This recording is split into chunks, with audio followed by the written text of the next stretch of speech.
Umar ரலியல்லாஹு தஆலா அன்ஹு வீட்டுல இருக்கிறாங்க.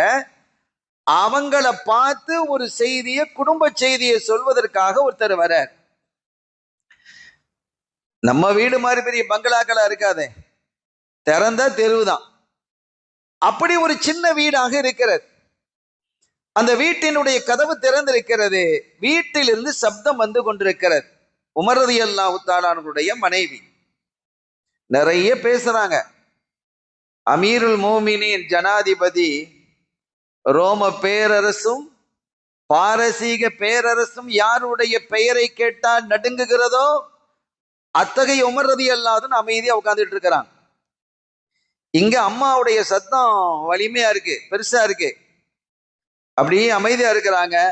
வந்தவர் பார்த்தாரு, இந்த வந்த நேரம் சரியில்லை, அமீருல் மோமினுக்கு இங்க டோஸ் விழுந்துகிட்டு இருக்கு அப்படின்னு அவர் திரும்பி போயிட்டார். இதை உமர் ரலியல்லாஹு அன்ஹு பார்த்துட்டாங்க. டக்குன்னு வெளியில வந்தாங்க. அவரை கூப்பிட்டாங்க, வாப்பா, என்னப்பா நீ வந்த போன என்ன அப்படின்னு கேட்கிறாங்க.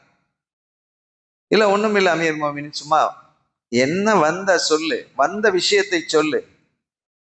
அழுத்தி கேட்ட போது அவர் சொன்னார், என் மனைவியினுடைய நாக்கு கொஞ்சம் நீளமாக இருக்கிறது, கூட குறைய பேசுறாங்க. அத உங்ககிட்ட சொல்லி கொஞ்சம் நசியத்து பண்ண சொல்லலாமே, மனைவியை கூப்பிட்டு கொஞ்சம் கண்டிச்சு இப்படிலாம் நடக்காதம்மா அப்படின்னு சொல்லலான்னு வந்தேன்.